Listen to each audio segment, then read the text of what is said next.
दोस्तों, target with SDM में आप सभी का स्वागत है। कुछ महत्वपूर्ण प्रश्नों को लेकर हम आए हैं आपके बीच।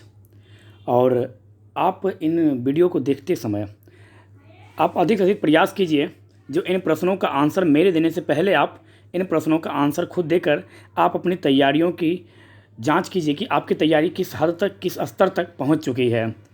तो चलिए देखते हैं पहला प्रश्न क्या है। पहला प्रश्न है, दक्षिण गंगोत्री स्थित है। मतलब यह दक्षिण गंगोत्री जो है यह कहाँ स्थित है? तो दक्षिण गंगोत्री अंटार्कटिका में स्थित। कहाँ स्थित है? तो दक्षिण गंगोत्री अंटार्कटिका में स्थित है। श्वेत महादेश के नाम से प्रसिद्ध दक्षिणी गोलार्ध में स्थित किस महाद्वीप के नाम से? तो श्वेत महाद्वीप के नाम से प्रसिद्ध दक्षिणी गोलार्ध में स्थित अंटार्कटिका में स्थापित। अंटार्कटिका किस गोलार्ध में स्थित है? तो आप बताएंगे दक्षिणी गोलार्ध में। या जब पूछे आपसे कि श्वेत महादेश के नाम से किसे जाना जाता है? तो अंटार्कटिका को। या जब आपसे पूछे कि श्वेत महादेश नाम से जो प्रसिद्ध है जो अंटार्कटिका है वह किस गोलार्ध में बसा हुआ है? तो वह दक्षिणी गोलार्ध में वह स्थित है। मतलब क्या, गोले का आधा भाग पृथ्वी को जो है वह 0 डिग्री अक्षांशीय रेखा जो है वह 2 भागों में बांटती है। उत्तरी गोलार्ध मतलब क्या नॉर्थ पोल उत्तरी ध्रुव, और साउथ पोल मतलब क्या दक्षिणी ध्रुव। तो ऑस्ट्रेलिया जो है वह दक्षिणी गोलार्ध में है। अफ्रीका उत्तरी और दक्षिण दोनों गोलार्ध में है। दक्षिण अमेरिका भी दक्षिणी गोलार्ध में है। लेकिन अंटार्कटिका जो है वह पूर्ण रूप से कहाँ है? तो वह दक्षिणी गोलार्ध में वह स्थित है। तो दक्षिणी गोलार्ध में स्थित अंटार्कटिका में स्थापित भारत का पहला अनुसंधान केंद्र कौन था? तो भारत का पहला अनुसंधान केंद्र दक्षिणी गंगोत्री है, जिसे वर्ष 1984 में कब स्थापित किया गया था इसे? तो 1984 में इसे स्थापित किया गया था। और 1983 में भारत वर्ल्ड कप जीता था, क्रिकेट ओडीआई वर्ल्ड कप पहली बार। आप यह भी याद रखेंगे। अंटार्कटिका में स्थापित भारत का दूसरा अस्थायी केंद्र कौन सा है? तो दूसरा अस्थायी शोध केंद्र भारत का अंटार्कटिका में स्थापित, इसका नाम है मैत्री। अंटार्कटिका के लार्सन मैन हिल क्षेत्र में भारत का तीसरा अनुसंधान केंद्र स्थापित किया गया है, जिसका नाम रखा गया है क्या? तो भारती। मतलब क्या, जब आपसे यह पूछे कभी एग्जाम में जो हाल ही मतलब क्या सबसे बाद में स्थापित अंटार्कटिका में भारत का शोध संस्थान कौन सा है? तो उसका नाम होगा भारती। जब पूछे पहला कौन था तो वह दक्षिणी गंगोत्री, दूसरा कौन था? तो दूसरा था मैत्री, और तीसरा कौन है? तो उसका नाम है भारती। तो चलते हैं नेक्स्ट प्रश्न की ओर।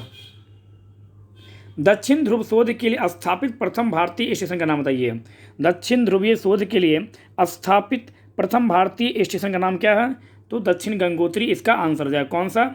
तो दक्षिण गंगोत्री इसका आंसर होगा। चलते हैं नेक्स्ट प्रश्न की ओर।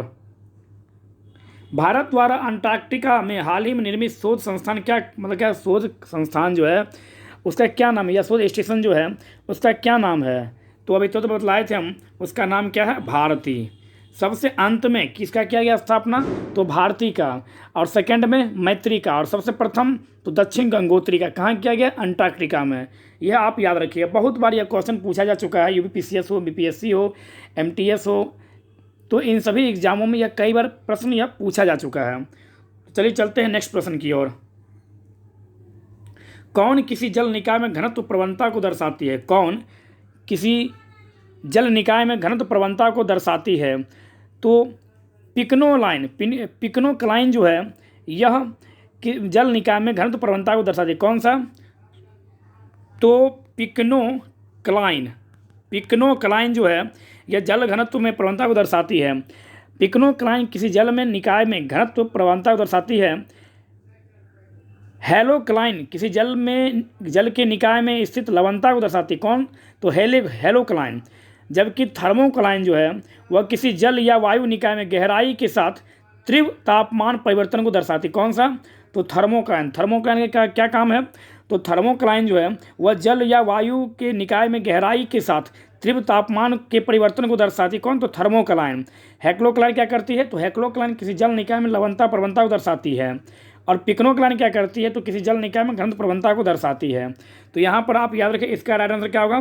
पिक्नोक्लाइन। चलते हैं नेक्स्ट प्रश्न की ओर। मैं आकाशगंगा का नागरिक हूँ, यह कथन किसने दिया था? मतलब क्या, मैं आकाशगंगा का नागरिक हूँ, यह किसने कहा था, या यह किसे कहा जाता है? तो कल्पना चावला को। कल्पना चावला एक भारतीय अमेरिकी अंतरिक्ष यात्री और अंतरिक्ष शटल मिशन विशेषज्ञ थी। वे कोलंबिया अंतरिक्ष यान दुर्घटना में मारे गए। और 7 जो सदस्य था उस यात्री में, उसमें से एक सदस्य कल्पना चावला भी थी। मैं आकाशगंगा का नागरिक हूँ, यह कल्पना चावला का ही कथन था। तो मैं आकाशगंगा का नागरिक हूँ, यह कथन किसने दिया था? कल्पना चावला। कल्पना चावला कौन थी? तो भारतीय अमेरिकी, मतलब भारतीय मूल की थी लेकिन वो अमेरिका में थी, तो अमेरिकी अंतरिक्ष यात्री थी वह। यहाँ से आप यह याद रखिएगा। चलते हैं नेक्स्ट क्वेश्चन की ओर। प्रथम भारी पानी संयंत्र स्थापित किया गया था। तो प्रथम भारी पानी संयंत्र स्थापित कहाँ किया गया? तो नांगल में। भारत सरकार के परमाणु ऊर्जा विभाग द्वारा देश का पहला भारी जल संयंत्र पंजाब के रूपनगर जिला, कहाँ किया गया था? तो पंजाब के रूपनगर जिले के नांगल कस्बे में। कहाँ? तो नांगल कस्बे में राष्ट्रीय उर्वरक लिमिटेड की परिसर में वर्ष 1962 में स्थापित किया गया था। प्रथम भारी संयंत्र की स्थापना कब की गई? तो बता सकते हैं पंजाब में किया गया। कब किया गया? 1962 में किया गया। 1962 से आप याद रख सकते हैं भारत में पहली बार आर्टिकल 352 मतलब कि राष्ट्रीय आपातकाल जो है 1962 में ही लगा था, जब भारत और चीन युद्ध हुआ था। तो भारत में पहली बार राष्ट्रीय आपातकाल कब लगाया गया, या पहली बार 352 आर्टिकल प्रयोग कब किया गया? तो 352 आर्टिकल जिसके अंतर्गत नेशनल इमरजेंसी का प्रयोग दिया गया है, व्याख्या किया गया संविधान में, उसका प्रयोग भारत में पहली बार 1962 में, जब भारत और चाइना के बीच जब युद्ध हो रहा था उस समय। नेशनल इमरजेंसी अभी तक वर्तमान में अभी तक 2020 तक आज के डेट तक में भारत में कुल 3 बार नेशनल इमरजेंसी लगाया जा चुका है, यह भी आप याद रखिएगा। चलते हैं नेक्स्ट प्रश्न की ओर। चुंबकीय सुई किस तरफ संकेत करती है? चुंबकीय सुई जो है वह किस तरफ संकेत करती है? तो चुंबकीय सुई उत्तर नॉर्थ की ओर हमेशा संकेत करती है। चुंबकीय प्रभाव के कारण चुंबकीय सुई की नोक जो है वह सदैव उत्तर की तरफ झुकी होती है, क्योंकि चुंबक उत्तर दक्षिण दिशा में, क्योंकि पूछता है कि चुंबक की सुई रहती है, तो अब याद रखिएगा उत्तर दक्षिण दिशा में यह रहती है। सुई की नोक उसके आधार भाग के द्रव्यमान से कम होती है, इसलिए नोक हमेशा उत्तर की तरफ ही रहती है। दिशा सूचक यंत्रों में चुंबकीय सुई का प्रयोग किया। चुंबकीय सुई का प्रयोग कहाँ किया था? तो दिशा सूचक यंत्रों में चुंबकीय सुई का प्रयोग किया था। आप यहाँ से यह भी बतला सकते हैं। चलते हैं नेक्स्ट प्रश्न की ओर। किससे टेप रिकॉर्डर, यहाँ पर होगा किससे टेप रिकॉर्डर की टेप लेपित रहती है? तो जिंक ऑक्साइड। किससे? तो जिंक ऑक्साइड से टेप रिकॉर्डर की टेप जो है वह लेपित रहती है। टेप रिकॉर्डर की जो कैसेट में जो ध्वनि का अभिलेखन वह फेरोमैग्नेटिक चूर्ण के लेप चढ़े प्लास्टिक के टेप पर किया जाता है। फेरोमैग्नेटिक चूर्ण लोहे के छोटे छोटे कणों से बना होता है। फेरोमैग्नेटिक चूर्ण किसका बना होता है? तो लोहे के छोटे छोटे कणों से बना होता है। रिकॉर्डिंग के समय ये कण से चुंबकत्व प्राप्त करते हैं। रिकॉर्डिंग के समय क्या करते हैं? चुंबकत्व प्राप्त करते हैं। चलिए नेक्स्ट प्रश्न की ओर। घड़ी में स्फटिक क्रिस्टल का कार्य किस पर आधारित है? घड़ी में जो स्फटिक क्रिस्टल का कार्य है वह दाब विद्युत प्रभाव किस पर कार्य करता है? तो वह दाब विद्युत प्रभाव पर यह कार्य करता है। घड़ी में प्रयुक्त स्फटिक क्रिस्टल का कार्य दाब विद्युत प्रभाव पर आधारित है। कुछ पदार्थों में यांत्रिक दबाव के कारण विद्युत उत्पन्न करने की क्षमता होती है, जिसे दाब विद्युत प्रभाव कहा जाता है। चलते हैं नेक्स्ट प्रश्न की ओर। किसी इलेक्ट्रॉनिक घड़ी में लोलक के समतुल्य ऊर्जा होता है। तो यहाँ पर सब कह सकते हैं क्रिस्टलीय दोलित्र। कौन सा? इसका राइट आंसर होगा क्रिस्टलीय दोलित्र। कौन सी इलेक्ट्रॉनिक घड़ी में लोलक के समतुल्य ऊर्जा होती है? तो क्रिस्टलीय दोलित्र। इलेक्ट्रॉनिक घड़ी में प्रयुक्त क्रिस्टलीय दोलित्र घड़ी में कंपन उत्पन्न करता है, और मतलब कि इसी के परिणाम स्वरूप जो है वो इलेक्ट्रॉनिक घड़ी समय निर्देशित करती है, और यही कार्य जो है वह लोलक घड़ी में भी लोलक के द्वारा किया जाता है। तो इसका राइट आंसर क्या होगा? क्रिस्टलीय दोलित्र। चलते हैं नेक्स्ट प्रश्न की ओर। द्रव क्रिस्टल प्रयुक्त होते हैं। द्रव क्रिस्टल जो है यह किस में प्रयुक्त होते हैं? तो द्रव क्रिस्टलों का प्रयोग जो है वह कलाई घड़ी में भी किया जाता है, प्रदर्शन युक्त में भी किया जाता है, और शक्तिशाली पॉकेट कैलकुलेटर जो आते हैं उसमें भी इसका प्रयोग किया जाता है। किसका?